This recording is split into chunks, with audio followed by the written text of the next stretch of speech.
أعوذ بالله من الشيطان الرجيم بسم الله الرحمن الرحيم الصلاة والسلام على أرسل المرسلين سيدنا محمد وعلى آل محمد أشهد أن لا إله إلا الله وأشهد أن محمدا عبده ورسوله رب اشرح لي صدري يسر لي أمري واحلل عقدة من لساني يفقهوا قولي اللهم صل على محمد وعلى آل محمد كما صليت على إبراهيم وعلى آل إبراهيم إنك حميد مجيد اللهم بارك على محمد وعلى آل محمد كما باركت على إبراهيم وعلى آل إبراهيم إنك حميد مجيد بسم الله الرحمن الرحيم الله لا إله إلا هو الحي القيوم لا تأخذه سنة ولا نوم له ما في السماوات وما في الأرض من ذا الذي يشفع عنده إلا بإذنه يعلم ما بين أيديهم وما خلفهم ولا يحيطون بشيء من علمه إلا بما شاء وسع كرسيه السماوات والأرض ولا يؤوده حفظهما وهو العلي العظيم.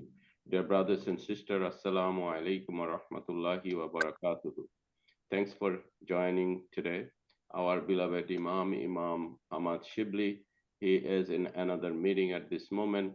That's why he sent a text message to me and said he probably will not be able to join in the beginning of the halakha, but inshallah in between he will come and join. So Alhamdulillah, we hope you all are doing fine, but we have our Bangladeshi Imam Hassan. He is with us at this moment, and our beloved brother Islam, he is out of state. That's why he will not be able to join today. But inshallah, we will talk to our Bangladeshi Imam Hassan. Thank you, Hassan Shaheb, Imam Hassan, Bangladesh থেকে উনি join করেছেন। আমরা ওনাকে একটু request করব যে আজকে হালাকাতে আমরা কাজা নামাজের উপরে একটু খুতবা শুনবো ওনার কাছ থেকে, তারপর আমরা একটু আলোচনা করব এবং আলোচনার পরে last Sunday, as you remember, that we have prayed for one of our my brother-in-law in Bangladesh. He was sick in a hospital. His name is Abdul Mannan Chaudhary. He passed away this morning in Bangladeshi time, Fajr time. So inshallah, inna lillahi wa inna ilaihi rajiun. We will pray for him, and Imam will make a special dua for him and his family. Okay, Imam Hassan, আপনাকে request করছি আপনি একটু কাজার উপরে একটু খুতবা দিন। আসসালামু আলাইকুম ওয়া রাহমাতুল্লাহি ওয়া বারাকাতুহু। আলহামদুলিল্লাহি রাব্বিল আলামিন ওয়াস সালাতু ওয়াস সালামু আলা সাইয়্যিদিল আম্বিয়া ওয়াল মুরসালিন ওয়া আলা আলিহি ওয়া সাহবিহি আজমাইন। قال النبي صلى الله عليه وسلم صلوا كما رأيتموني أصلي। আল্লাহ সুবহানাহু ওয়া তাআলা পবিত্র কোরআনুল কারীমে আমাদেরকে জানিয়েছেন মা আতাকুমুর রাসূলু ফাখুযু ওয়া মা নাহাকুম আনহু ফান্তাহু। নবীজি সাল্লাল্লাহু আলাইহি ওয়াসাল্লাম তোমাদের জন্য যা এনেছেন, যা দিয়েছেন সেটাকে তোমরা গ্রহণ করো এবং যেটা তিনি নিষেধ করেছেন সেটা থেকে তোমরা বারণ করো। আর নবীজি সাল্লাল্লাহু আলাইহি ওয়াসাল্লাম বলেছেন আমি যেভাবে নামাজ পড়ি তোমরা সেইভাবে নামাজ পড়ো।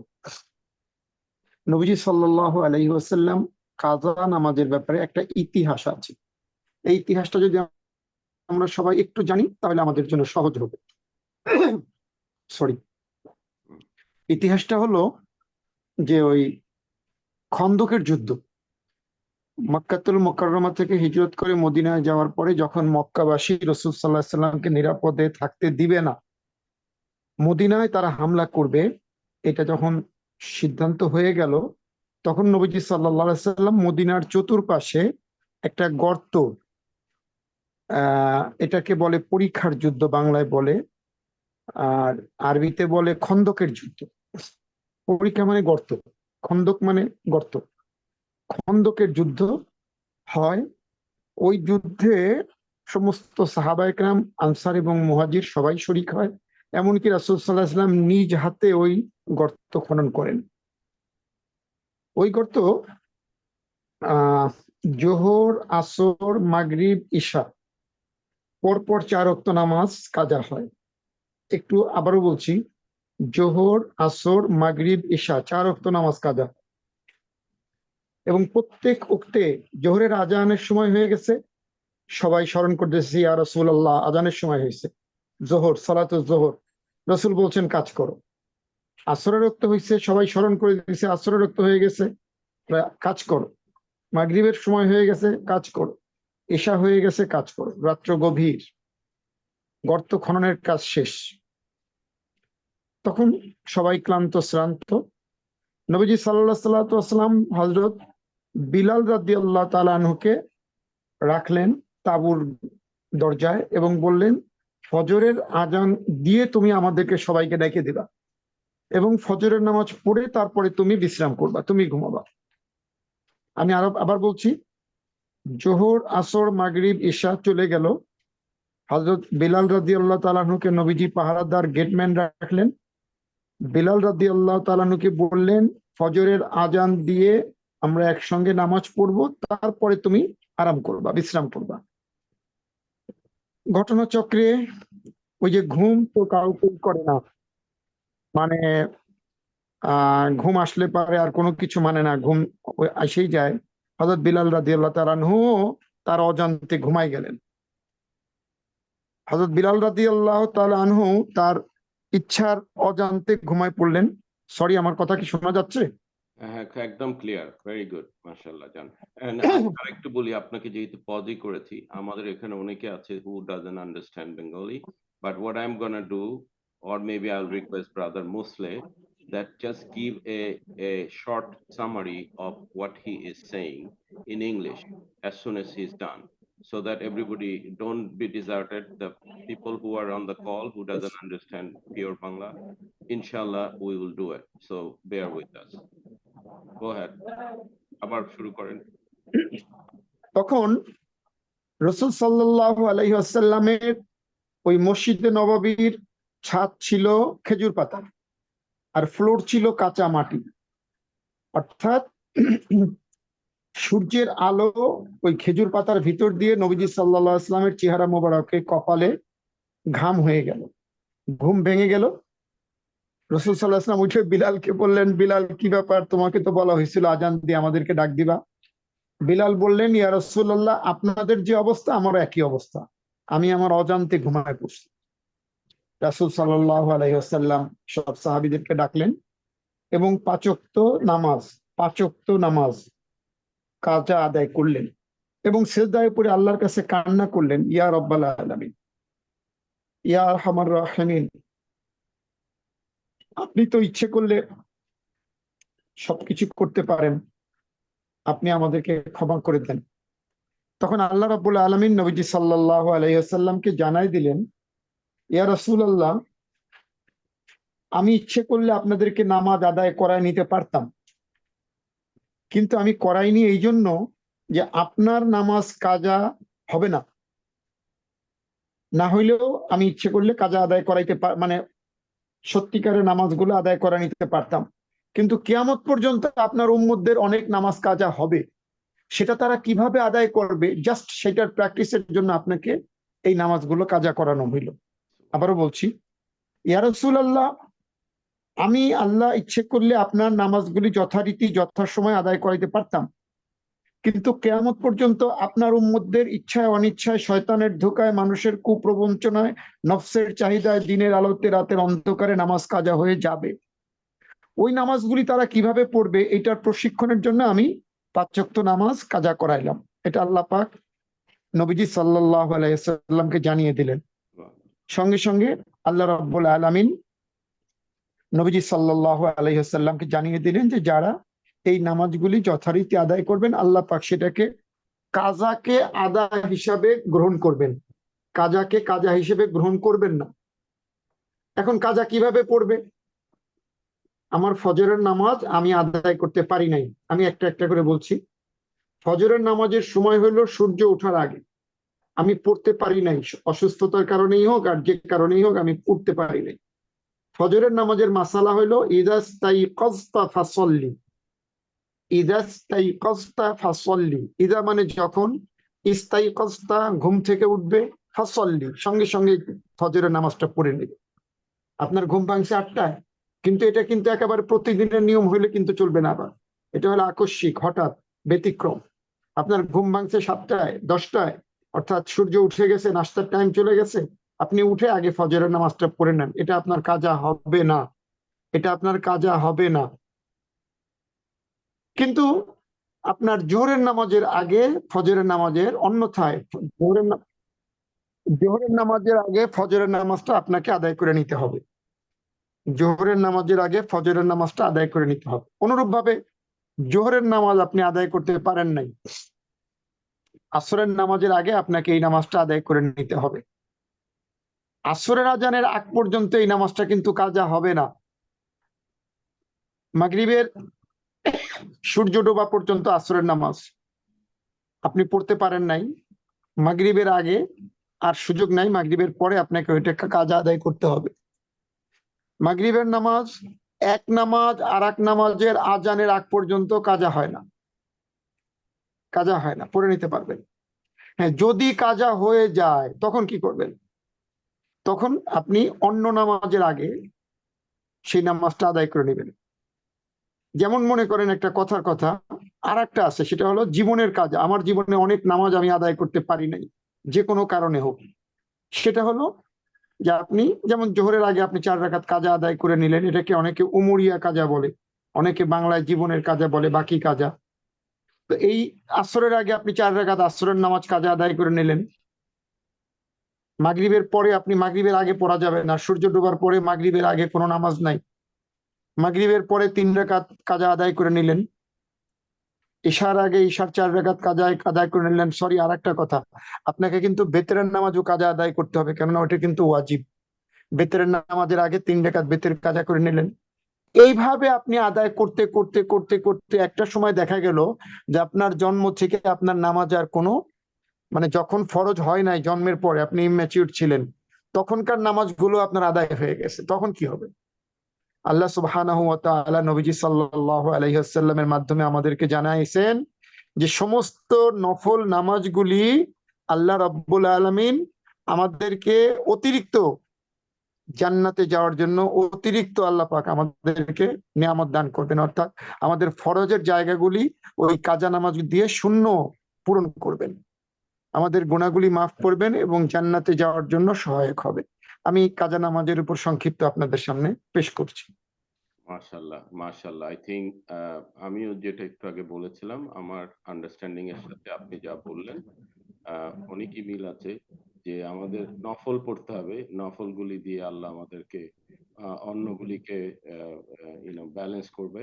আমি এখন রিকোয়েস্ট করব মুসলিম তবে নফলের থেকে কাজাটা পড়া বেশি জরুরি, এই জন্য যে কাজা যদি পূর্বের সব নামাজ আদায় হয়ে যায় তখন এই কাজাগুলো অটো নফল হয়ে যাবে, আপনার এগুলো বিফলে যাবে না। এই জন্য কাজার উপর গুরুত্ব বেশি দেওয়া উচিত। হ্যাঁ, এখানে একটাই শুধু আমি আপনাকে একটু বলি, একটাই শুধু যেটা আমি বলেছি যেটার সাথে মানে কনসিস্টেন্সি হয়নি, সেটা হচ্ছে যে আমি যেটা শুনেছি, বাট আলহামদুলিল্লাহ ইনশাআল্লাহ আপনার কাছে যদি ওই হাদিস যেটা বর্ণনা করেছেন ওটার কোনো রেফারেন্স থাকে, আলহামদুলিল্লাহ we want to see that, এবং অথেন্টিক হাদিসে সেটা হচ্ছে যে আগে যে নামাজগুলি বাকি হয়েছে, উমরি কাজা বলে কোনো নামাজ নাই। যে নামাজ ওটা তোমাকে জীবনের, হ্যাঁ, বলেন বলেন বলেন বলেন। যে নামাজ দিনেরটা দিনেই পড়তে হবে, আদায় করতে হবে, আর নফল নামাজ পড়তে হবে বেশি বেশি করে, এবং আল্লাহর কাছে মাপ চাইতে হবে আগের জীবনের সমস্ত যে নামাজ মিস করেছি আমরা সেটার জন্য, এবং আল্লাহ মার্সিফুল, আল্লাহ উইল ডু ইট। এইটুকু আমার জানা মতে আমি জানি, but I could be wrong, but আমরা ইনশাল্লাহ ইমাম শিবলিকেও জিজ্ঞেস করব। বাট আপনি বাকি যেগুলো বলেছেন এগুলো আমি বহুতবার বহুত আলেমদের কাছ থেকে শুনেছি, স্কলারদের কাছ থেকে শুনেছি, এবং আপনি খুবই সুন্দরভাবে এক্সপ্লেইন করেছেন, আলহামদুলিল্লাহ। আমি এখন একটু বলবো মুসলিম ভাইকে যে are you prepared or ready to give N a small summary of what he said? তুমি ইংলিশে চাচ্ছ সামারি? ইয়েস। ওকে, আমি বলতে পারি। আমি ঠিক আছে, আমি বললে যদি আমার ভুল হয় দুঃখিত সেজন্য। আমি আমারও মনে আছে, ইনশাআল্লাহ I will correct you, but let's give a shot for our young generation, ইনশাআল্লাহ। Okay, so what I understood from our Bangladesh Imam Saeed Hassan, he said that he gave an example of during a battle. It's called the বাংলায় বলে খন্দকের যুদ্ধ, ইংলিশে বলে দি war of trench. তখন কি বলে মক্কাবাসীরা আক্রমণ করেছিল মদিনাকে, তখন ওরা একটা ট্রেঞ্চ বানিয়েছে, ট্রেঞ্চের খন্দক, বাংলায় বলে খন্দক, ওটা বানিয়েছে। তো ওটা বানাবার জন্য ওদের দিনরাত কাজ করতে। বাংলাটা বলতে হবে না, আপনি ইংলিশে বলতে হবে। ও, আমি ইংলিশে বলবো তাই না? আই এম সরি উল্টা হয়ে গেছে। Okay, okay. So Imam gave an example of a historical example of a event, and that event is called the Battle of Trench. Battle of Trench in English, and that for that they have to dig trenches, around Medina to safeguard them against the Mokka, the attack. And so for that they had to work all night, basically all day, all night. So when there was the time for Zohar, then Muhammad Sallallahu Alaihi Wasallam said that continue on the work. So then when come the time of Asr, Muhammad Sallallahu Alaihi Wasallam said again continue your work, as opposed to doing the prayer. So then they come make Maghrib, the same thing, continue your work, and so then Isha also continue your work. So they did not do any of the four prayers, which is Zohar, Asr, Maghrib, Isha. Then so then they went to sleep. But then the Bilal, who is to call for the prayer, he was supposed to call for the prayer for the Fajr prayer, but he was sleeping and he forgot, or not forgot. He could not do that. So then what they did was they missed about five prayers. The yesterday's Zohar, Asr, Maghrib, and Isha, and today's and on that day's Fajr. So then they did all of them at that time, Kaza. They did the Kaza prayer. So that's one thing that the example he gave, and then about I want to add one thing here. You probably missed that, and it's very relevant for them. They missed it. Then there is a message came from Allah Subhanahu wa Taala to Prophet Muhammad Sallallahu Alaihi Wasallam, and he was crying that why we missed it. So he said, if I want, I could have wake you up for Fajr, and you could do this, but I Yes. didn't do it on purpose because I want to teach you, and then from you, your ummah will be learning that when you missed it, how to really take care of those prayers. That was yes, missing part. yeah, I was coming to that, but anyway, that's good for reminding me. Yeah.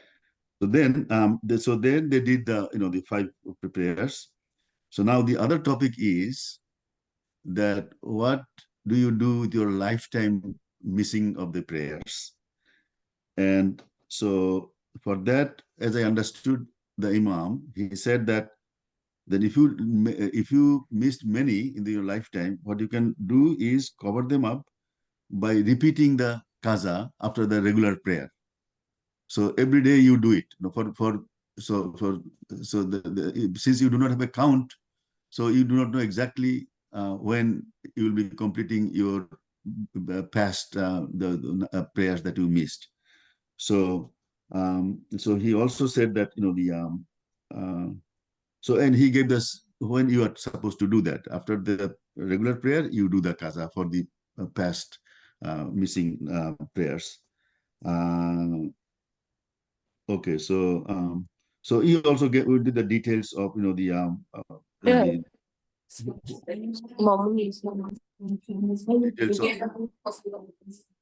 details of so when you do the miss the Fajr kaza, then you can do it before Zohar, sometime before Zohar, and so on for the other prayers of the same thing. And let's see.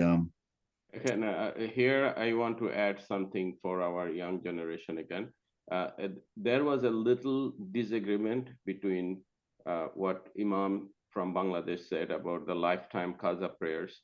But inshallah, we will double check with Imam Shibli, but Alhamdulillah, he explained it such a nice way. And there is no right or wrong.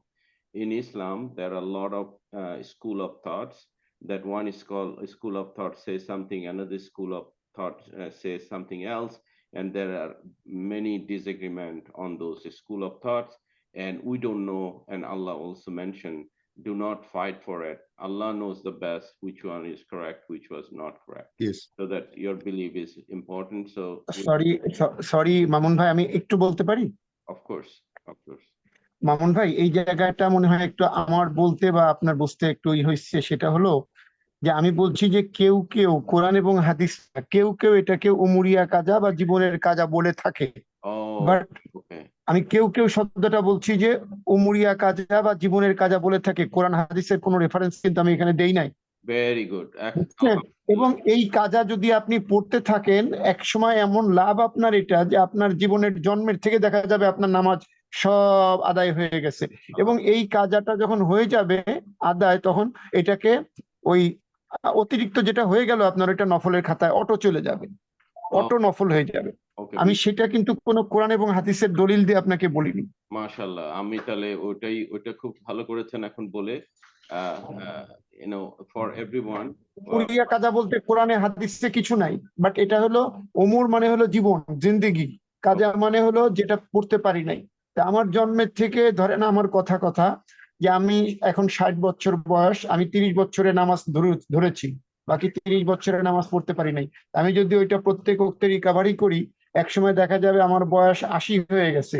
ওই বাকি 20 বছরের নামাজগুলো আমার auto নফলে চলে যাবে, ওটা আমার নষ্ট হবে না, বিফলে যাবে না। মাশাআল্লাহ, ভেরি গুড। থ্যাংক ইউ ইমাম। আচ্ছা, একটা আমাদের উপস্থাপনায় বলায় অনেক সময় ভুল হয়ে যায়। না, এই জন্যই আমরা ঠিক আছে ইমাম, ঠিক আছে, আমি একটু কথা বলি। মামুন, হ্যাঁ, গো আহেড। আমি একটু কথা বলি। যেটা আমাদের একরাম বলেছে, যে একরামই তো বললো না, কে বললো যে এটা আমাদের যে মাযহাব আমরা পালন করি, সেই মাযহাবটা হলো হানাফি, এবং সেটা হানাফি মাযহাব অনুযায়ী এই যে লাইফ টাইম কাজা, যেটা ইমাম বললেন উমরিয়া কাজা, এটা ও হানাফি মাযহাবের মধ্যে পেয়েছে, সেটা কনসিস্টেন্ট উইথ হানাফি। কিন্তু যেটা আমরা এর আগে শুনেছি, সেটা হলো যে যখনই মনে করো যে তুমি ভুলে গেছো নামাজ, তখনই তুমি ওই যেটা ভুলে গিয়েছো বা মিস করেছো ওটা পড়ে ফেলো। হ্যাঁ, সেটার সাথে কিন্তু এই যে লাইফ টাইম মানে উমরিয়া কাজা, এটার সম্পর্ক নাই দেখতে পাচ্ছি আমরা। এখন আমার মনে হচ্ছে, what I want to mention again, আপনি আবার বাংলায় বলছেন, আমাদের বাচ্চারা বুঝবে না, একটু ইংলিশে বলেন। আমি এটা ইমামের দেখার জন্য বলেছিলাম বাংলায়। হ্যাঁ, যে আমাদের মানে এই যে slight controversy, এটার সোর্সটা কি আর কি? No, that's totally clear what Ikram Bhai gave. For young generation, that Imam has just confirmed the lifetime qaza prayers. There are no evidence in Quran and Sunnah. So he just said some people, that what brother Muslim just mentioned, that some people, they continue do that.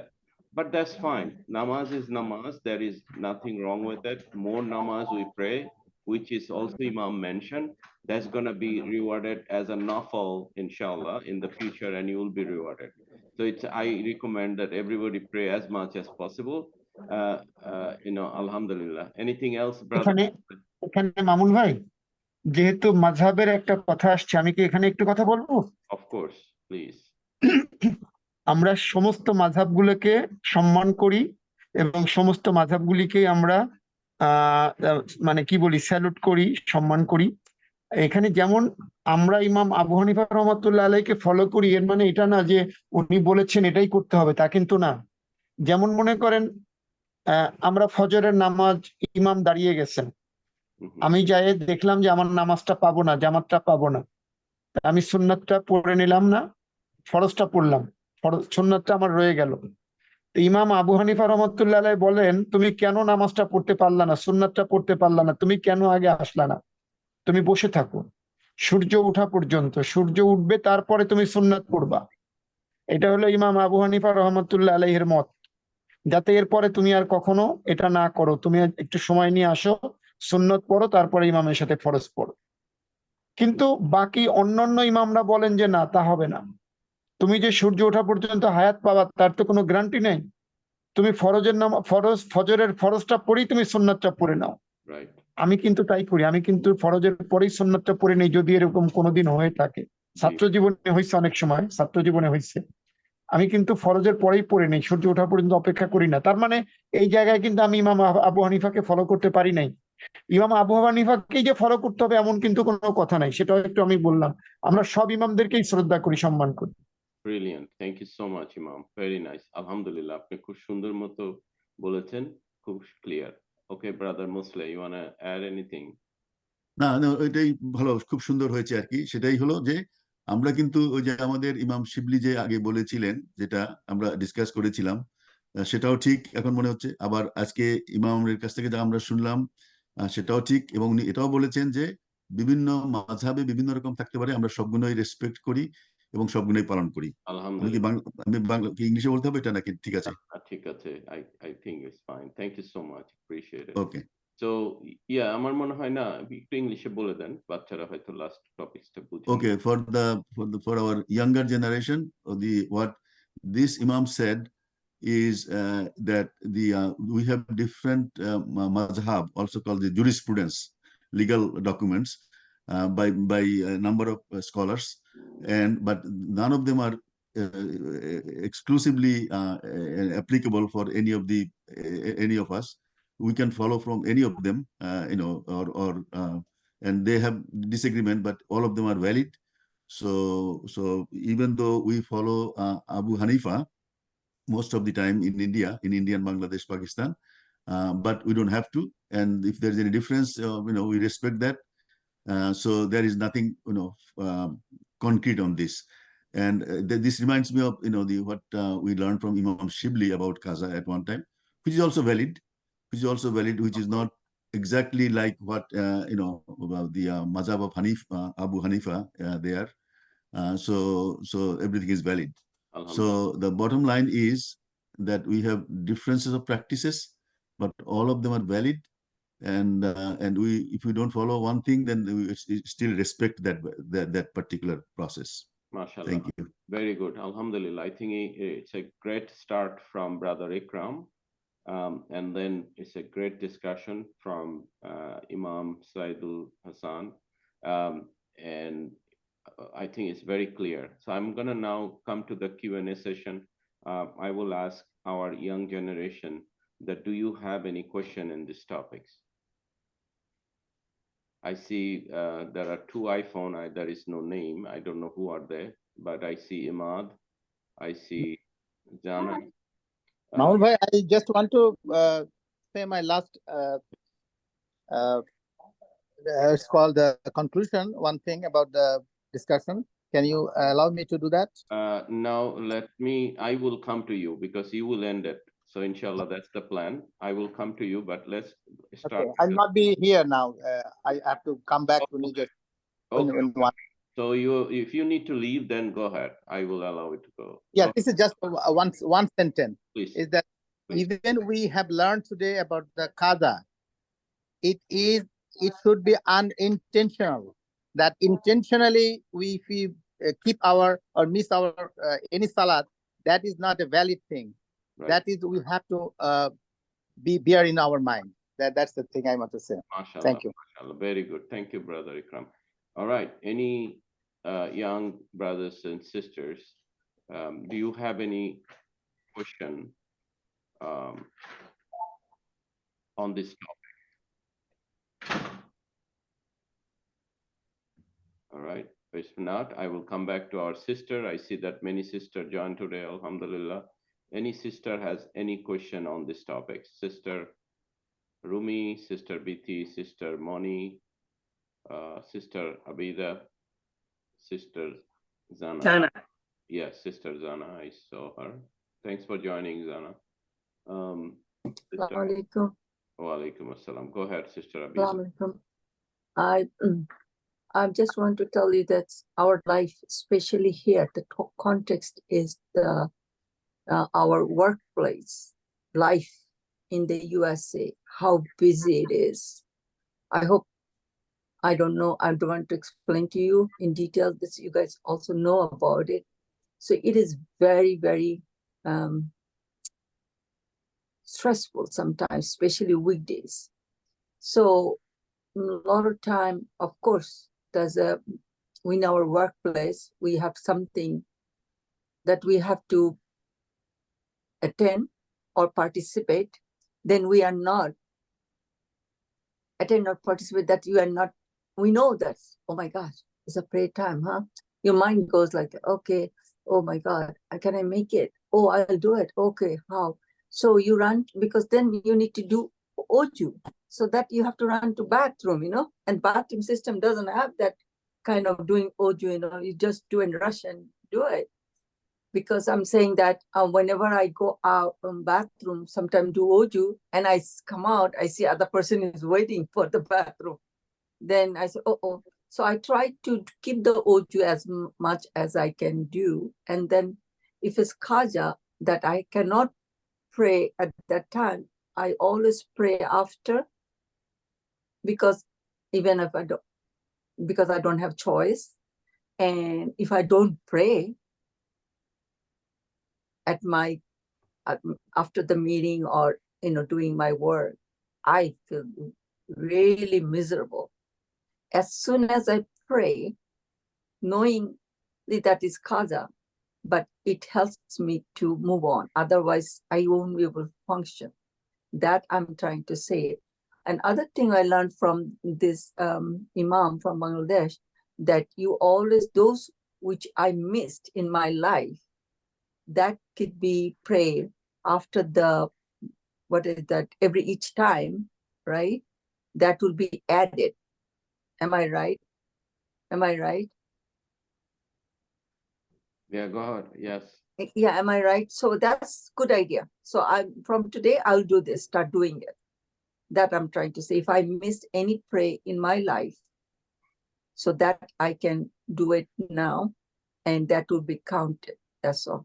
Alhamdulillah. All right. Thank you. Any other sister has any questions? Sister Moni, your camera is on.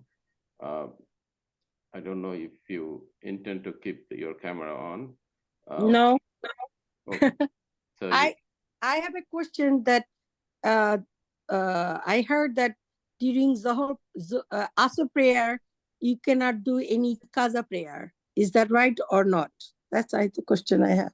MashaAllah, good question. We can ask our Imam in Bengali. Muslima, you want to ask him in Bengali? না কিন্তু কোশ্চেনটা তো আমি আসরের নামাজের জন্য কোনো special তো আমি শুনিনি এখানে, তাই না? But a lot of time that you cannot do any Kaza prayer during Asr time. So that I want to clarify. The period of time in Asr. Yeah. Is there any restriction not praying? That's her question. Okay. ইমামকে মনে আপনি জিজ্ঞেস করেন বাংলায়, কোনো অসুবিধা নেই। Bangla You guys can. That's okay. আমি যে মা প্রথমে কথা বলছেন, উনি আমার নাম উচ্চারণ করেছেন। এটা ভাই, মামুন ভাই, আমি কি কোথাও ভুল করেছি কিনা একটু বলবেন? না ভুল না। উনি বলেছেন যে উনি জানতে চেয়েছেন যে উনি শুনেছেন যে আসরের টাইমে কোনো কাজা নামাজ পড়া জায়েজ না, ঠিক কিনা? আসর থেকে মাগরিব পর্যন্ত কোনো কাজা নাই। আসরের আগে বলেছি, জোহরের আগে, আসরের আগে, মাগরিবের আগে পড়া যায় না, তা বলেছি। মাশাআল্লাহ, ভেরি গুড। এখন তো মামুন ভাই, I have a question. This is Rina. Hi Rina আপা, আসসালামু আলাইকুম। আচ্ছা, ওয়ালাইকুম আসসালাম। আমি বলছি যে কাজা, that you talk about the kaza namaz, that we missed it long time ago. So when you read it, when we do again, like with every namaz, if we want to do it, what is the niyat gonna be? What you say that what I'm doing? Okay, very good question. ইমাম উনি প্রশ্ন করেছেন আরেকজন আপা, যে যখন ওনারা কাজা নামাজটা পড়বে, ওনাদের কোনো স্পেশাল নিয়াত করতে হবে কিনা? এবং যেটা কিচ্ছু না। আল্লাহ আমার জীবনের পিছনের জোহরের নামাজটা কাজা আদায় করছে। Okay, that you have to mention it. That আল্লাহ, আমি গতকালকের ফজরের নামাজটা কাজা আদায় করছি। Enough. Okay, that previous that I missed it, I'm praying that. Yes, mashallah. Okay, that you say. Oh, okay. Thank you for আমাদের আরেকটা question, another question. একেবারেই জরুরি না। Okay. And another question that you said that the day we born from that 30 years you didn't do it, and next 30 years you did. But from when, what age is namaz is like mandatory? It's not from the day you born. Right, okay Imam, উনি জিজ্ঞেস করেছেন যে born হওয়ার পরপরই নামাজ তো আসলে mandatory না, একটা সার্টেন এজের পরে, ওই এজটা কি, কোন বয়স থেকে নামাজ আমাদের আদায় করা উচিত ছিল, এটা উনি এটা সরি, এটার সাথে বয়সের সম্পর্ক না। নামাজটা ফরজ হয় হইলো ম্যাচিউর হওয়ার সাথে। হ্যাঁ, সেটাই পুরুষ বলছি আর কি। তাহলে তো আমাদের ম্যাচিউর বয়সটা ছেলেদের অনেক সময় দেখা যায় 13তেও হয়, 15তেও হয়, 14তেও হয়, 12তেও হয়। মেয়েদের 10-এ হয়, 9-এ হয়, 11-তে হয়। হ্যাঁ, এরকম সেটাই আমি নির্দিষ্ট বলতে টাইম চাচ্ছি। বলা যাবে না। Right, that I'm saying that is not from the born. I missed from when I'm mature. Right, From the, মাশাআল্লাহ। yeah, okay, good. Thank you. Thank you আচ্ছা, ফর জয়েনিং। মামুন, ওই যে মনি খানের প্রশ্নের উত্তরে উনি যেটা দিলেন আর কি, ওটা খুব ইম্পর্টেন্ট ইনফরমেশন, যে বিটুইন আসর এন্ড মাগরিব there will not be any কাজা প্রেয়ার। এটা আমরা জানলাম আর কি, আমি এটা জানতাম না। ওখানে একটা সুন্দর কথা, যে আসর থেকে এবং মাগরিবের টাইমে এর মধ্যে কিন্তু এই সময়টা কিন্তু অত্যন্ত গুরুত্বপূর্ণ একটি সময়, অর্থাৎ এই সময়টা কিয়ামত সংগঠিত হবে। আর এই সময় রাসূল সাল্লাল্লাহু আলাইহি ওয়াসাল্লাম অধিক পরিমাণে ইস্তেগফার পড়তেন। ইস্তেগফার, আস্তাগফিরুল্লাহ, আস্তাগফিরুল্লাহ। ইস্তেগফার অনেক ধরনের আছে, আমরা এই টাইমটা খুব বেশি ইস্তেগফার করতে পারি। এটাও আমি শুনেছি যে আসরের সময়টা is very important, like you can Very important, pray, Surya you ডোবার can say পর্যন্ত। astaghfirullah, you can say a lot of wish and অনেক কিছু আর কি এই সময় নাকি কবুল হতে পারে, যে কোনো জিনিস আর কি। হ্যাঁ, ভেরি গুড। সো মানে এখানে যে জিনিসটি যোগ করলাম, ইস্তেগফারের সাথে একটু দুরূদ শরীফ বেশি করে পড়া দরকার। ইস্তেগফারের দ্বারা গুনাহ মাফ হবে আর দুরূদ শরীফের দ্বারা দোয়া কবুল হবে ইনশাআল্লাহ। আলহামদুলিল্লাহ, ভেরি গুড। আজকের অনুষ্ঠান আসলেই খুব সুন্দর হচ্ছে, মাশাআল্লাহ। ভাই মামুন ভাই, কথা বলার সুযোগ যেহেতু পেয়েছি, আমাদের লিডার নাই, ইমাম শিবলি নাই, এই জন্য একটু বলেই ফেলি। জি, আমরা নামাজ বলি, কাজা বলি, নফল বলি, আর ফরজ বলি, ওয়াজিব বলি, কিন্তু নামাজের আগে কিন্তু একটা হাদিসে কুদসি আছে। হাদিসে কুদসি সম্পর্কে নিশ্চয়ই আমরা সবাই জানি, যেটা স্বয়ং আল্লাহ পাকের বাণী সরাসরি রাসূল সাল্লাল্লাহু আলাইহি সাল্লামের কাছে এসেছে, উইদাউট মেসেঞ্জার জিবরাইল। একটা হাদিসে কুদসি এরকম, আনতা আবুদাল্লাহ কাআন্নাকা তারাহ। তুমি যখন নামাজে দাঁড়াও, তুমি যখন কোনো ইবাদত করো, সেই ইবাদতের আগে তুমি এমন একটা মেডিটেশন করো, আল্লাহর ইবাদত করছো, আল্লাহর বন্দেগী করছো, আল্লাহ আনতা আবুদাল্লাহ, তুমি আল্লাহর ইবাদত করছো, কান্নাকা তারাহ, যেন তুমি তাকে দেখছো, যেন তুমি তাকে দেখছো। ফাইন লাম তাকুন তারাহ ফাইন্নাহু ইয়ারাক। আর তুমি তো দেখতে পারছো না, তো অন্তত এতটুকু মনে রাখো যে আল্লাহ তোমাকে দেখছেন। ফাইন্নাহু ইয়ারাক, এটাকে বলে হাদিসে কুদসি। এইটা একটা ধ্যান, এটা একটা মেডিটেশন। ওযু করলাম, নামাজে গেলাম, আমার খেয়াল অন্যদিকে, ব্যবসার দিকে, দোকানের দিকে, চাকরির দিকে, এইটা কিন্তু নামাজের জন্য উপযুক্ত না। নামাজের নিয়তের আগ মুহূর্তে একটা 1 মিনিটের 30 সেকেন্ডের একটা মেডিটেশন করতে হবে, যে আমি আল্লাহর সামনে দাঁড়িয়েছি, আল্লাহ আমাকে দেখছেন। এই নামাজটা, এই সালাতটা, এটা একটা হাজিরা। 5 ওয়াক্ত আল্লাহর সামনে হাজিরা দেওয়া। আমি হাজিরাটা দিচ্ছি, যদি আল্লাহ দয়া করে কবুল করেন তাহলে আমার জন্য জান্নাত, আর আল্লাহ যদি কবুল না করেন তাহলে আমার জন্য শাস্তি অবধারিত। এই জন্য হতে পারে আজকের এই নামাজটাই আমার জিন্দেগির শেষ নামাজ, হতে পারে আজকের এই রুকুটা, সেজদাটা আমার জীবনের শেষ সেজদা। এইভাবে মানে একটা ছোট্ট মেডিটেশন করে আমাদের ইবাদতে দাঁড়ানো উচিত। ধন্যবাদ। মাশাআল্লাহ, মাশাআল্লাহ, ভেরি গুড।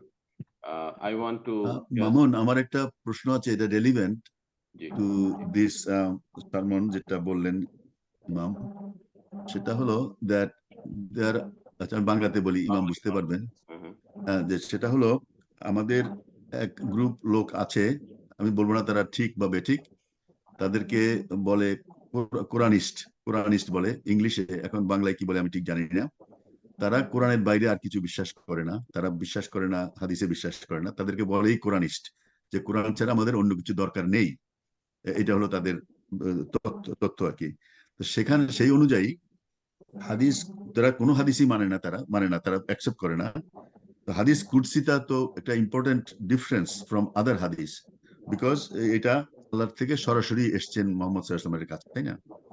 তো এখন এই হাদিস কুদসির ব্যাপারে নিশ্চয়ই হাদিস আছে, সেটা অন্য হাদিসও আছে। আমার প্রশ্ন ইমাম সাহেবের কাছে এই যে হাদিস কুদসি সম্বন্ধে কোরআনে কোনো উল্লেখ আছে কিনা? Acha, very good. I want to give a pause because our beloved Imam Hamad Shibli, he also joined here. I want to give a salam to him. Assalamu alaikum wa rahmatullahi wa barakatuh, Imam. Wa alaikum assalam wa rahmatullahi ta'ala wa barakatuh for every brother and sister and young and here and there in Bangladesh. Assalamu alaikum wa rahmatullahi ta'ala wa barakatuh. Wa alaikum assalam wa rahmatullahi wa barakatuh. One important thing I want to tell you, Imam, that today one of our beloved Muslim brother, and the last week we prayed, brother Abdul Mannan Chaudhary, he passed away this morning in Bangladesh during further time. Please keep him in your dua. He is my nephew's father-in-law, so he passed away today. So I need dua from you, inshallah. May Allah reward you and may Allah reward everybody and give him the Jannah. I'm going just to turn the microphone to tell where I am, and the meeting will start shortly. We are here in ISCJ. See the cameraman and all the people are coming one after one. And that is the reason I ask for apology. I'm not going to run two meetings on the same time. But may Allah subhanahu wa ta'ala reward you, run the meeting as you wish, and I will be with you inshallah ta'ala after they release me, after the dua and the prayer for the meeting. And may Allah be with you inshallah ta'ala. Wa jazakumullah khair. I miss all of you. But you know, ما جعل الله لرجل من جوفين من قلبين في جوفه. Allah subhanahu wa ta'ala cannot put us in two places on the same time. And here the ISPG have some responsibility. I have responsibility towards them. I have to be with the Jama'ah, and please forgive me, and may Allah forgive all of us. Ameen ya Rabbil Alameen. Ameen, ameen, ameen. We are all missing you, and mashallah, good to see you here. But mashallah, let's go. Good to see him. He is busy. Okay, so anything else? না, আমি যেটা question করছি, আমি ইমাম সাহেবকে এই কোশ্চেনটা করতে চাই আর কি। জি, আমি আপনার প্রশ্ন বুঝেছি, এটার উত্তর আপনাকে বলছি যে আমি বাংলাদেশি, আমি সমগ্র পৃথিবী নিয়ে বলতে পারবো না, শুধু বাংলাদেশকে বলছি। আমাদের দেশে আছে, আমরা যারা কোরআনকে বিশ্বাস করি, কোরআনুল কারীমে আল্লাহ রাব্বুল আলামিন অগণিত অসংখ্য আয়াত বলেছেন, আতিউল্লাহ ওয়া আতিউর রাসূল, তোমরা আমাকে মানো, আমাকে অনুসরণ করো, রাসূলকে অনুসরণ করো। আল্লাহ বলছেন, ইন কুনতুম তুহিব্বুনাল্লাহ ফাত্তাবিউনি ইউহিব্বুকুমুল্লাহ, আল্লাহকে যে ভালোবাসতে চাও, আল্লাহ রাসূলকে ভালোবাসো, আল্লাহ রাসূলকে ভালোবাসো। প্রথমেই বলেছিলাম যে আমার রাসূল যেটা নিয়ে এসেছে সেটাকে গ্রহণ করো, রাসূল যেটাকে বাদ দিয়েছে সেটাকে তুমি ফেলে দাও, নিষেধ করেছে সেটা থেকে দূরে থাকো। তো আপনি রাসূলকে বাদ দিয়ে আল্লাহকে কিভাবে মানতে পারেন? সুযোগ নাই। এখন যারা করছে আমি তাদেরকে নিয়ে আলোচনা করতে চাই না, তাদের কথা শুনতেও চাই না, ছেড়ে দেন। সে ধরেন, উদাহরণ বলছি, আপনাকে বলছি উদাহরণ, বাংলাদেশে জামাতে ইসলামী একটা পার্টি আছে, তাবলিগ জামাতের একটা পার্টি আছে, আহলে হাদিস সালাফি একটা পার্টি আছে, পীর মাশায়েখ একটা পার্টি আছে। আমি কারো সাথে দ্বন্দ্ব করতে চাই না, কারো বিরোধিতা করতে চাই না। আমি যেটা বিশ্বাস করি, যেটা মানি, আমি সেটা নিয়ে চলি, আমি ওই রাস্তায় চলি। বাট আমি রাস্তা দিয়ে চলে, আমি ট্রেনে, প্লেনে, নদীতে একসঙ্গে চলতে পারবো না। আমি যেটা চলছি আমি ওইটাই চলছি। যারা নবীকে মানতে চায় না, শুধু কোরআন নিয়ে চলতে চায়, ওদের সাথে আমার কোনো দ্বন্দ্ব নাই, বাট ওদের কথা আমি শুনতেও চাই না। Mashallah. For others, there was a question came from Brother Musle to Imam in Bangladesh that there are some group of people who also call Quranist. These folks basically believe in whatever in Quran. They don't believe in Hadith. They basically don't go by Hadith or anything. So the response what came from Imam, that whoever has any followers or whoever follows what, he has no issue with it. but he gave some references from Quran, that in Quran many times Allah subhanahu wa ta'ala has says, follow me and follow my Rasul. So that's why he believe in it. So he follows it, but he has no issue with the other people who has a different opinion. Jazakallahu khairan, mashallah. Any other brother, sister? Mamun ভাই, Yes. Mamun ভাই, Yes. আর আর আর 5-10 সেকেন্ডের জন্য আরেকটা কথা মনে পড়লো। জি। যারা আল্লাহকে মানতে চায়, রসুলকে মানতে চায় না, আরে তোরা কোরআনটা পাইলি কোথায়? যারা কোরআনটাকে মানতে চায়, রসুলের সুন্নাহকে মানতে চায় না, কোরআনটা তো আসলো রসুলের কাছে, রসুলের মুখ থেকেই তো কোরআনটা বের হলো। তো তোরা রসুলকে মানতে চাস না, তোরা আল্লাহকে, কোরআনকে কিভাবে মানবি? Inshallah, I will agree with you, but everybody has a বলে দেন, ইংলিশে বলে দেন কথাটা। And Allah knows, Allah knows the best. Allah knows the. No, he wants you to translate it for everybody. Whatever he said. It will be tough. You do it. Okay, what he said is that this Quran itself came through Muhammad sallallahu alaihi wasallam. How can you not believe in what he says? So how can you not follow him? And especially since Quran already mentions that follow me and also follow Muhammad sallallahu alaihi wasallam. That's what he said. Alhamdulillah. Okay. Any other sister has any other questions? We need to wrap it up. We already at many times it's already gone, but it was very good session today. Any sister has any other questions? If not, I will come to my beloved brothers. Brother, unmute yourself and ask question if you have any.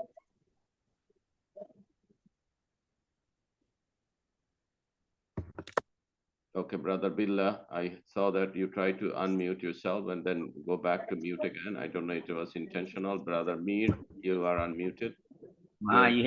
You have good sight, that's for sure, Mom. Now, I think I really liked what Imam Hassan said, I think in one of his comments, that is focusing on the prayer. I think our mind goes all over when we stand to pray. And I think he mentioned some solutions. And one of that is that we need to meditate for a minute or so before we start our prayer, so that we can focus on that. And I think that was very useful. And I think our youngsters probably that they didn't get that, I think, from our translation. So I just want to mention that. MashaAllah. Brother Mir, you have anything to say? No, Assalamu alaikum. Nothing to add, just a different thing on that when you are saying about the war of trains. So war of trains, that's not the first war. It may be a third war. And the trains idea was given by Salman Farsi, a Sahabi from Iran, Persia. Salman Farsi. He was the one who suggested Prophet Muhammad Sallallahu Alaihi Wasallam that we can do the trains to prevent the attack of the Quraysh. That's one to add. Okay. Because that time is Qaza started in the war of trains. That's what he mentioned. So that's a war of trains is a third war in Islam. I think third. And the trains idea is given by a Persian guy, Salman Farsi. And since then, the trains is added to a military course. In the army course, it is added. And most of the Muslim countries, they add this one and slowly introduced others. So trains within military strategy, the trains was added after that. So nobody had idea before the Muslims. MashaAllah. Anyway, Amar, I don't think that he mentioned it was the first war. I cannot recall. But No, I'm not talking about. He said a war. Yeah. So, Jazakallah khairan. It's a good addition. Thank you so much, Brother Mir. Okay, so it's a last call for anyone has any. One other thing, Mamoon, just sticking to that point I just raised a while ago. Yeah. So meditation is one thing. What else that we can do to focus on our prayer? Because a lot of us here don't know the meaning of the surahs that we recite during the prayer. So is there anything else that we can do? This is a question to Imam Hassan. Imam Hassan, এক ভাই question করেছেন যে আপনি বলেছেন যে একটু ধ্যান করান নামাজের আগে কয়েক সেকেন্ড, এই ধ্যান ছাড়া আর কি কি জিনিস করা উচিত নামাজের জন্য একটু বললে উনি খুশি হবেন। নামাজের জন্য মূলত এই নামাজ শব্দটি কোরআনুল কারিমে সালাত শব্দ দিয়ে আসছে। সালাত, সালাত শব্দের অর্থ হলো দোয়া, দোয়া। আর সালাতের জন্য পূর্ব শর্ত হলো পবিত্রতা হওয়া, পবিত্রতা অর্জন করা। পবিত্রতা অর্জন করা সালাতের জন্য পূর্ব শর্ত। পবিত্রতার মধ্যে যেমন শরীর পাক, কাপড় পাক, নামাজের জায়গা পাক। এই যে শরীর পাক, শরীর পাকের সঙ্গে সঙ্গে যখন আমরা চিন্তা করি যে আমার পাট থেকে মাথা পর্যন্ত অজু করলাম, গোসল করলাম, আমার শরীরটা পাক হয়ে গেল, আসলে কিন্তু তা না। কারণ আমার শরীরের সাথে আমার আত্মার পবিত্রতার একটা ব্যাপার আছে, অন্তরের পবিত্রতা আছে কিনা, অর্থাৎ আমার মধ্যে নেফাকি আছে কিনা, আমাদের মধ্যে অন্যের ক্ষতি আছে কিনা, মানে লোভ, লালসা, কামনা, বাসনা, কুপ্রবৃত্তি আছে কিনা, নফসে আম্মারা মানে মানুষের খারাপই আমার মধ্যে আছে কিনা। এই যে মানে অন্তরের পবিত্রতাটাও শরীরের পবিত্রতার থেকে অনেক বেশি প্রয়োজন আমাদের। এটাকে আমি যদিও মেডিটেশন বলছি, আমি ইংলিশ শব্দ ভালো জানি না, এটাকে আরবিতে বলে মুরাকাবা। মুরাকাবা মানে হলো রাসূল সাল্লাল্লাহু আলাইহি ওয়াসাল্লাম জাবালে নূরের হেরার গুহাতে দীর্ঘদিন এই আমলটি করেছেন। একাগ্রতা, একনিষ্ঠতা, একনিষ্ঠতা। আপনি চক্ষু বন্ধ করে দুনিয়ার সমস্ত চিন্তা ভাবনা, ধ্যান ধারণা, খেয়ালকে ভুলে গিয়ে আমি আল্লাহর সামনে দাঁড়িয়েছি, আল্লাহ আমাকে দেখছেন। এই সালাত যদি আমার সুন্দর হয়, আল্লাহ আমার প্রতি সন্তুষ্ট হবেন এবং তিনি আমাকে প্রেজেন্টেশন মানে আমাকে করবেন, পুরস্কৃত করবেন। আর যদি আমি সালাদটা আল্লাহর সন্তুষ্ট মতো না করতে পারি, তাহলে আমি তিরস্কৃত হব। এমনি ভাবে কাপড় পাক, আমরা তো ম্যাক্সিমাম ধরেন শরীর পাক জানি না, গোসল আমরা অনেকেই জানি না, গোসল জানি না, অজু জানি না। আমার খুব ভালো মনে আছে, আমাদের সময় কতটুকু আমি জানি না, আমার খুব ভালো মনে আছে যে আমি 98-এ এলজিডি মসজিদের জুম্মার খুতবায় আমি ওই অজুটা প্র্যাকটিক্যাল দেখাচ্ছিলাম, যে কিভাবে হাত ধুইতে হয়, কিভাবে কুলি করতে হয়, কিভাবে দাঁত খেলাল করতে হয়, কিভাবে নাকের ভিতর পরিষ্কার করতে হয়, কিভাবে মুখ ধুইতে হয়, হাত কোনই পর্যন্ত ধুইতে হয়, মাথা মাসে করতে হয়, পার আঙ্গুল গুলা পরিষ্কার করতে হয়। জুম্মার খুতবায় আমি প্র্যাকটিক্যাল দেখাচ্ছিলাম। তা নামাজের পরে চ্যানেল আয়ের ওই দিন একটা সেমিনার ছিল, উদ্বোধনী সেমিনার ছিল এলজিডিতে। তো ওই শায়েখ সিরাজ এবং চ্যানেল আয়ের ওই যে সাগর ভাই, ওনারা দুজনে এসে বললো যে হুজুর তাহলে কি সারা জীবনের আমাদের অজু হয় নাই? আমরা তো এইভাবে মাথা মসে কোনদিন করি নাই, মাথা মাসে তো আমরা শিখি নাই, আপনি যেভাবে দেখালেন এটা তো কোনোদিন করি নাই আমরা। আমি বললাম না, ওইটা আল্লাহ পাক জানেন, কিন্তু সহি সুন্নাত নিয়মটা আপনাদেরকে আমি দেখাইলাম। তা আমরা কিন্তু অনেকে মাথা মাসে করা জানি না, সত্যিই জানি না। আবার বলবেন গোসল, হ্যাঁ গোসলের ফরজ কয়টা আমরা অনেকে বলতে পারি না। আমরা যাই পানি ছেড়ে দিয়ে গোসল করে ফেলি না, আমার গোসল অনেক সময় ফরজ গোসল হয় না। কাপড় যদি নাপাক হয়, আমি জাস্ট যেহেতু সুযোগ পেয়েছি, কাপড় যদি অপবিত্র হয়, কাপড় পবিত্র করার নিয়ম আমরা অনেকে জানি না, কিভাবে কাপড়টা পবিত্র করতে হয়।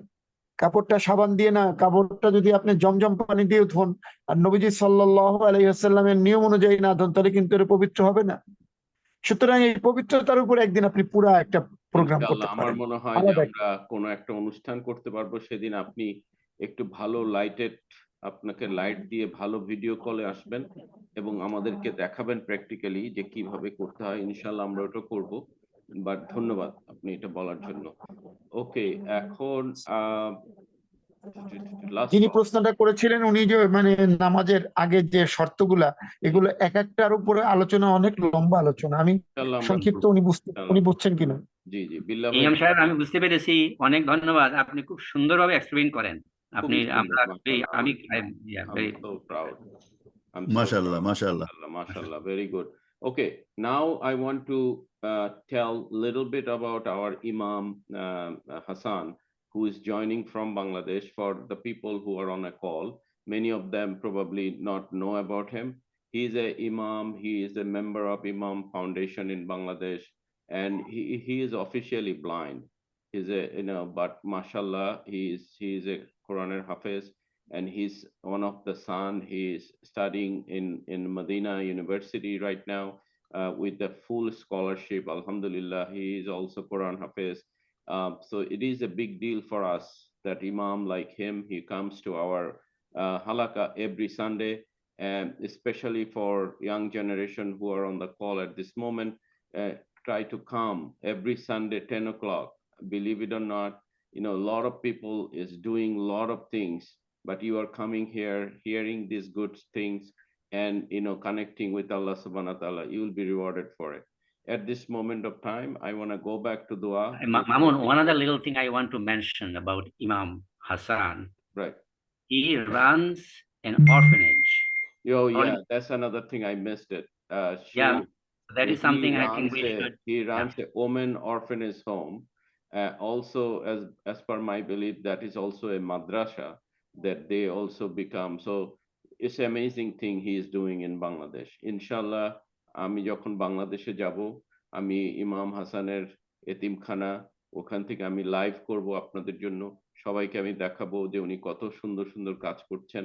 এবং আপনাদেরকে আরেকটা বলি, আপনাদের মধ্যে যদি কখনো কেউ দান খয়রাত বা কিছু করতে চান, আমি বলবো যে সবার আগে আমাদের এই ইমাম হাসানের যে অর্গানাইজেশন আছে এখানেই আমাদের করা উচিত, এবং উনি খুব দরদ দিয়ে কাজ করবেন সবার জন্য।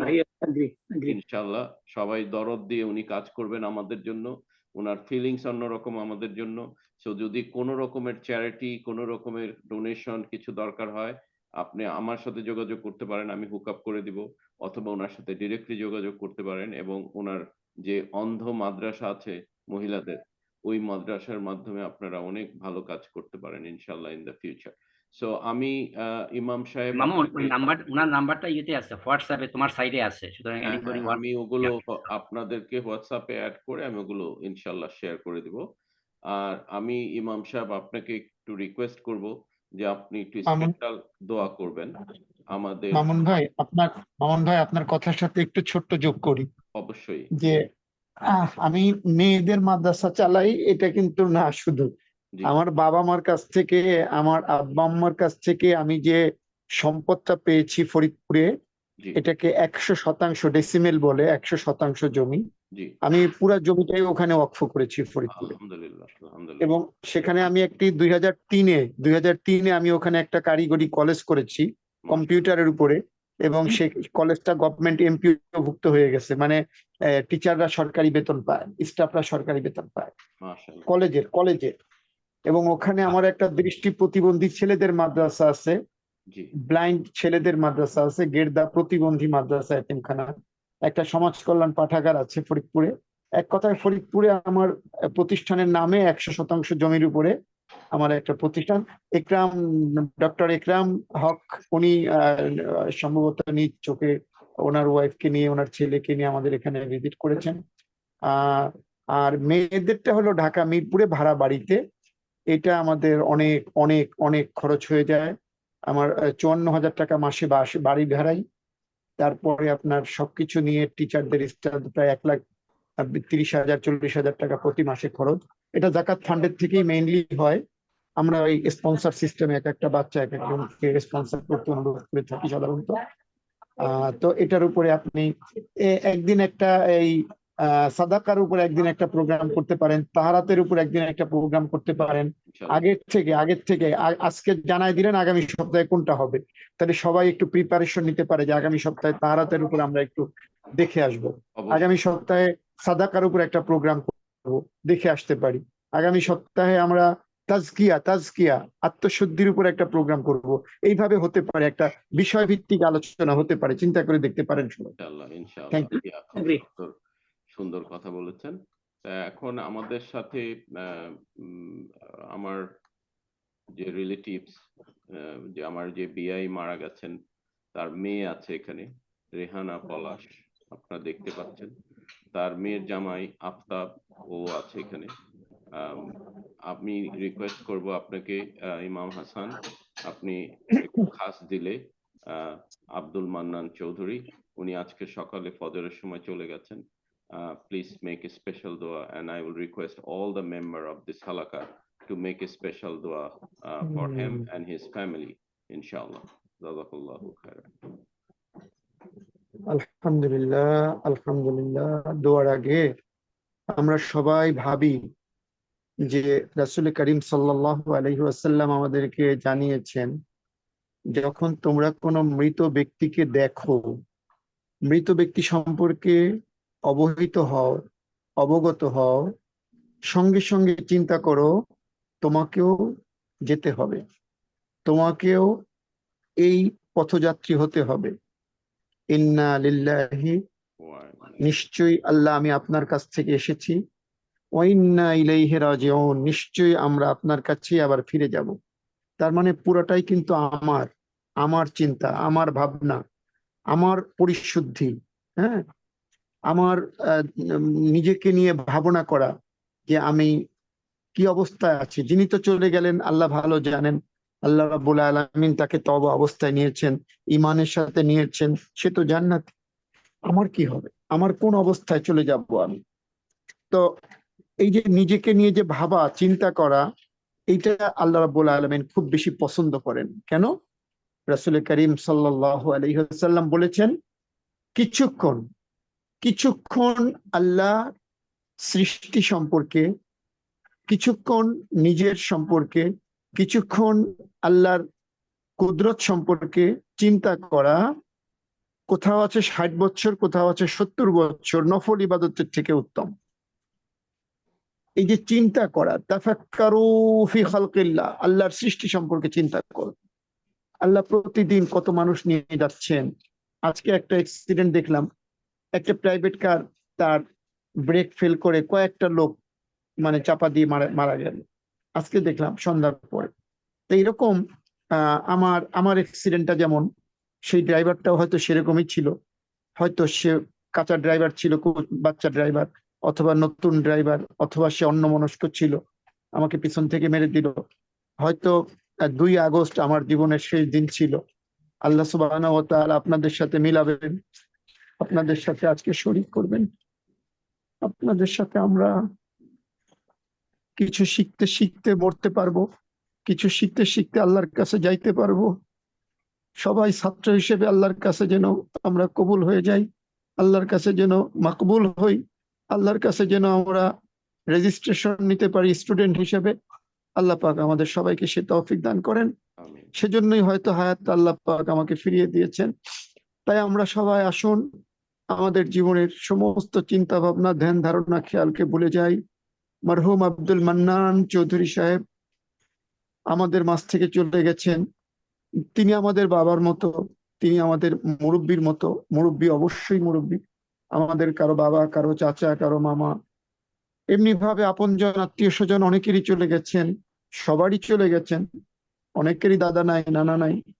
আমরা সবার জন্য দোয়া করব। কখনোই রাসূল সাল্লাল্লাহু আলাইহি ওয়াসাল্লাম একক ব্যক্তির জন্য দোয়া করতে নিষেধ করেছেন, বলছেন বিশেষ করে তার জন্য দোয়া করা যেতে পারে, বাট ইনক্লুডিং অল, সবাইকে শরীক করতে হবে। আমরা আমাদের আপনজন, আত্মীয় স্বজন, আমাদের বাবা মা, দাদা দাদি, নানা নানি, বন্ধু বান্ধব, সবার কথা স্মরণ করবো, বিশেষ করে আব্দুল মান্নান সাহেব। আর এইভাবে যদি কখনো কেউ ইন্তেকাল করেন, আমাদেরকে একটু আগে স্মরণ করলে আমরা তাদের জন্য কিছু পুঁজি, কিছু সঞ্চয় তাদের জন্য পৌঁছাইতে পারি। হ্যাঁ, কিছু কোরআন হাদিয়া করতে পারি, কিছু কোরআন সাদাকা করতে পারি, কিছু কোরআন তেলাওয়াত করতে পারি, কিছু আমল তাদের জন্য আমরা পৌঁছাইতে পারি। কেন? এগুলো দোয়ার মধ্যে একটু সময় যাচ্ছে। যে রাসূল সাল্লাল্লাহু আলাইহি ওয়াসাল্লাম বলছেন যে যখন কোনো মানুষ মারা যায়, তার সমস্ত আমলের দরজাগুলি বন্ধ হয়ে যায়, সে নিজে আর কোনো আমল করতে পারে না। তার মধ্যে 3টি আমল কিয়ামত পর্যন্ত পৌঁছতে থাকে। 1 নম্বর হলো সাদাকায়ে জারিয়া, সাদাকায়ে জারিয়া, চলমান, কিয়ামত পর্যন্ত যেই সাদাকার আমল সব সে পাইতে থাকবে। 2 নম্বর হলো এমন জ্ঞান, যে জ্ঞান কিয়ামত পর্যন্ত মানুষকে উপকৃত করবে। আর 3 নম্বর হলো ওয়ালাদিন সালিহিন ইয়াদউ লাহু, এমন সন্তান, এমন আপনজন, এমন শুভাকাঙ্ক্ষী রেখে যাও যারা তার জন্য দোয়া করতে পারে। এই যে আমরা সেই দোয়া করতেছি।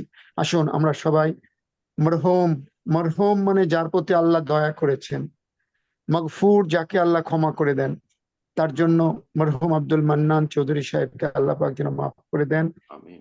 তাকে সহ আমাদের সকলের আপনজনদের তওবার নিয়তে আমরা ইস্তেগফার পড়ি। আস্তাগফিরুল্লাহ, আস্তাগফিরুল্লাহ। أستغفر الله العلي العظيم، أستغفر الله الذي لا إله إلا هو الحي القيوم وأتوب إليه. أستغفر الله ربي من كل ذنب وأتوب إليه. لا حول ولا قوة إلا بالله العلي العظيم. اللهم إنك عفو كريم تحب العفو فاعف عني يا رب العالمين. আল্লাহ, আপনি দেখছেন।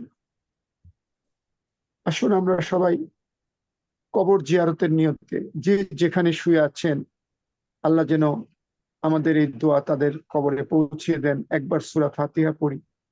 আউযু বিল্লাহি মিনাশ শাইতানির রাজীম। বিসমিল্লাহির রহমানির রহিম। আলহামদুলিল্লাহ আলহামদুলিল্লাহি রাব্বিল আলামিন রহমানির রহিম মালিকি ইয়াউমিদ্দিন إياك نعبد وإياك نستعين اهدنا الصراط المستقيم اهدنا الصراط المستقيم صراط الذين أنعمت عليهم غير المغضوب عليهم ولا الضالين آمين. আমরা এক খতম কোরআন তেলাওয়াতের সওয়াবের আশায় নিয়তে 3 বার সূরা ইখলাস কুল হুয়াল্লাহু শরীফ পড়ি। বিসমিল্লাহির রহমানির রহিম। কুল হুয়াল্লাহু আহাদ আল্লাহুস সামাদ লাম ইয়ালিদ ওয়া লাম ইউলাদ ওয়া লাম ইয়াকুল লাহু কুফুওয়ান আহাদ। বিসমিল্লাহির রহমানির রহিম। কুল হুয়াল্লাহু আহাদ আল্লাহুস সামাদ লাম ইয়ালিদ ওয়া লাম ইউলাদ ওয়া লাম ইয়াকুল লাহু কুফুওয়ান আহাদ। بسم الله الرحمن الرحيم. قل هو الله أحد الله الصمد لم يلد ولم يولد ولم يكن له كفوا أحد. بسم الله الرحمن الرحيم. دعاء قبولية النية درود شريف پڑھی. اللهم صل على سيدنا محمد اللهم صل على سيدنا محمد وعلى آل محمد كما صليت على إبراهيم وعلى آل إبراهيم ইন্নাকা হামিদুম মাজিদ। সবাই মহান আল্লাহর দরবারে দুহাত তুলে একটু দোয়া করি। নবীজি সাল্লাল্লাহু আলাইহি সাল্লাম দুহাত সিনার থেকে উঁচু করে, সাহাবায়ে কেরামরা বলছেন যে এমন ভাবে দোয়া করতেন রাসূল সাল্লাল্লাহু আলাইহি সাল্লামের বগল পর্যন্ত দেখা যেত। আমরা সেইভাবে দোয়া করি। আল্লাহুম্মা আমিন। আল্লাহুম্মা ربنا ظلمنا أنفسنا وإن لم تغفر لنا وترحمنا لنكونن من الخاسرين. ربنا آتنا في الدنيا حسنة وفي الآخرة حسنة وقنا عذاب النار وقنا عذاب القبر وقنا عذاب الحشر وقنا عذاب يوم القيامة واحشرنا مع المتقين والأبرار وادخلنا الجنة مع الأبرار يا عزيز يا غفار يا رب العالمين. ربنا هب لنا من أزواجنا وذرياتنا قرة أعين واجعلنا للمتقين إماما. رب ارحمهما كما ربياني صغيرا. رب ارحمهما كما ربياني صغيرا. আল্লাহ, আমাদের আব্বা আম্মা ছোট সময় আমাদেরকে যেভাবে লালন পালন করেছেন, শীতের রাত কাপড় নষ্ট করেছি, কাপড় পরিষ্কার করে আবার আমাদেরকে কোলে তুলে নিয়েছেন। ওই বাবা মা মরহুম আব্দুল মান্নান সাহেব আজ কবরে চলে গেছে। আমাদের আব্বা আম্মা অনেকেই কবরে চলে গেছে। আল্লাহ, ইচ্ছায় অনিচ্ছায় কত ভুল, কত বেয়াদবি বিচ্যুতি হয়ে গেছে মালিক। আপনার এক নাম সত্তার আল অয়ুব, অপরাধ গোপনকারী, আর এক নাম গফফার আয-যুনুব, গুনাহ ক্ষমাকারী। এই নামগুলির ওসিলায় আমাদের আব্বা আম্মাকে মাফ করে দিন। আমিন। মরহুম আব্দুল মান্নান চৌধুরী সাহেবকে আপনি মাফ করে দিন। আমিন। সন্তানরা আপনার দরবারে হাত তুলেছি আল্লাহ। আর সন্তানদের চোখের পানিকে আপনি কবুল করে নিন আল্লাহ। আমিন। আমরা শুভাকাঙ্ক্ষী আপন জন আত্মীয় স্বজন আল্লাহ মেহেরবানি করে আযাবুল কবর, আযাবুল হাসর, আযাবুল সমস্ত আযাব থেকে তাকে অব্যাহতি দিয়ে জান্নাতের আলা মাকাম জান্নাতুল ফিরদাউসে ফয়সালা করে দিন ইয়া আল্লাহ। রব্বুল আলামিন, আমরা দীর্ঘ সময় এই হালাকাতে অংশগ্রহণ করেছি। আল্লাহ, এতক্ষণ যে আলোচনা, এতক্ষণ যা কিছু কোরআন হাদিসের দার্স হলো, এর সওয়াব তার সূরা ফাতিহা, সূরা ইখলাস, দুরূদ শরীফ, ইস্তেগফারের সওয়াব তার কবরে পৌঁছে দেন ইয়া আল্লাহ। রাহমাতাল লিল আলামিন রাসূল সাল্লাল্লাহু আলাইহি ওয়াসাল্লামের রওজায়ে আতহার সাইয়েদনা হযরত আদম আলাইহিস সালাতু ওয়াস সালাম থেকে আজ পর্যন্ত যত নবী রাসূল, যত ওলি আবদাল, গাউস, কুতুব, যত ঈমান নিয়ে যারা কবরবাসী হয়ে গেছেন, প্রত্যেকের পাক আরওয়াহে সওয়াব পৌঁছায় দেন ইয়া আল্লাহ।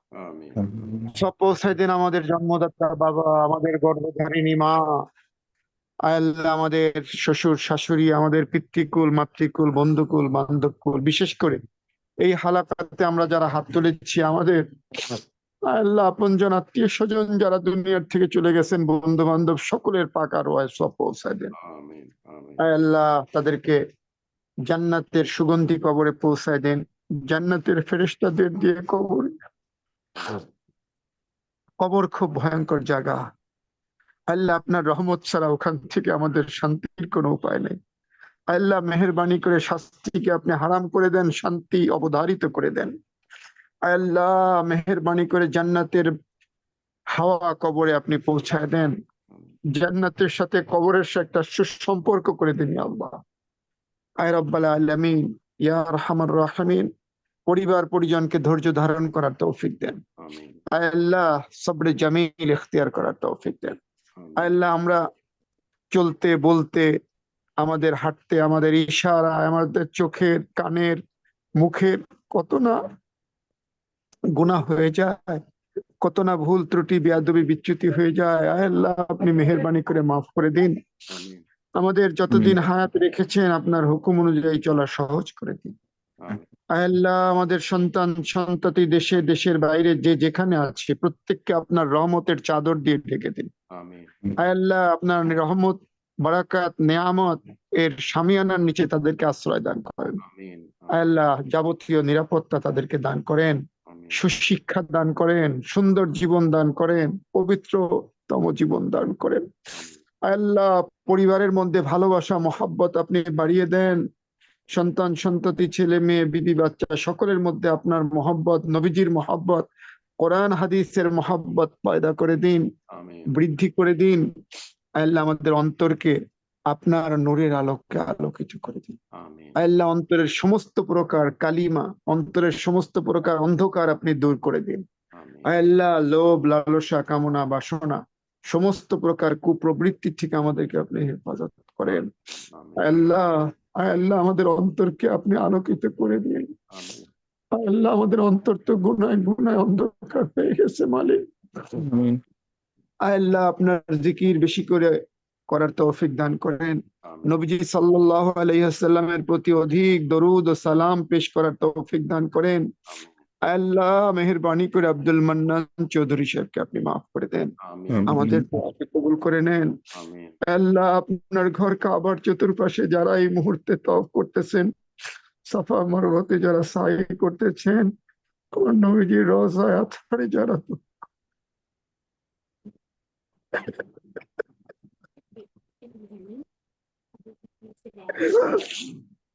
আল্লাহ, রাউদাতাম মিন রিয়াজিল জান্নাহ যারা তওয়াফ করতেছে, জান্নাতুল বাকি, জান্নাতুল মাআলা সহ পৃথিবীর সমস্ত কবরস্থান,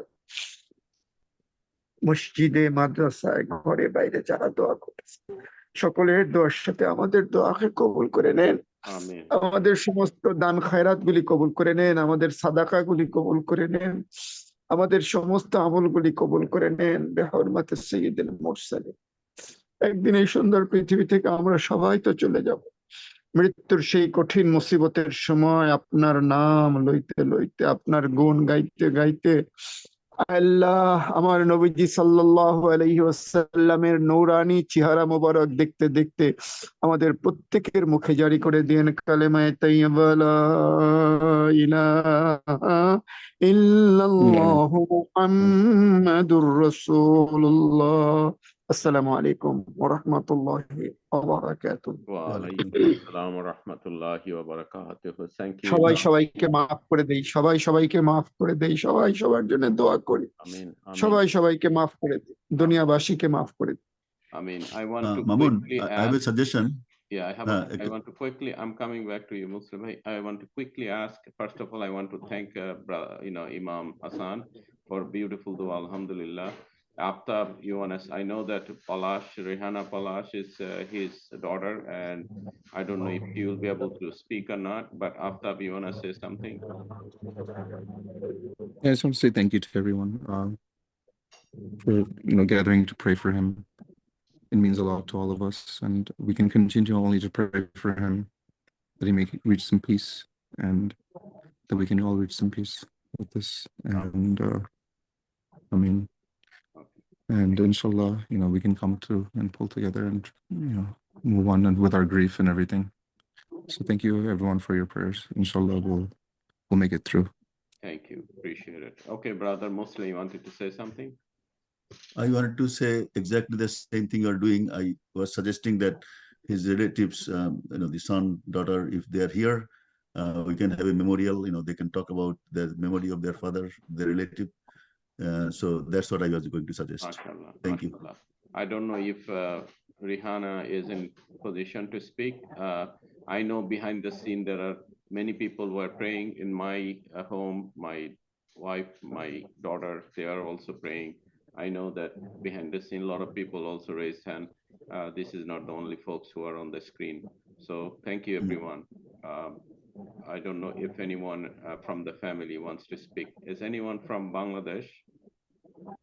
I saw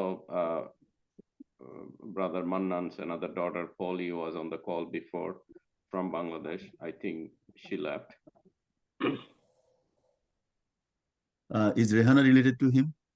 Yeah, Rehana is the daughter of him. Yeah, Assalamu alaikum, everyone. Thank you so much for prayer. Please keep him in your prayers. He was a good person, and of course, he was a good person to every family members. That's all we can do, right? Keep him in our prayers, and so he can be in peace. Thank you so much. Inshallah, inshallah. Jazakallahu khairan. Thank you, Rehana. Thank you, Aftab, for joining today.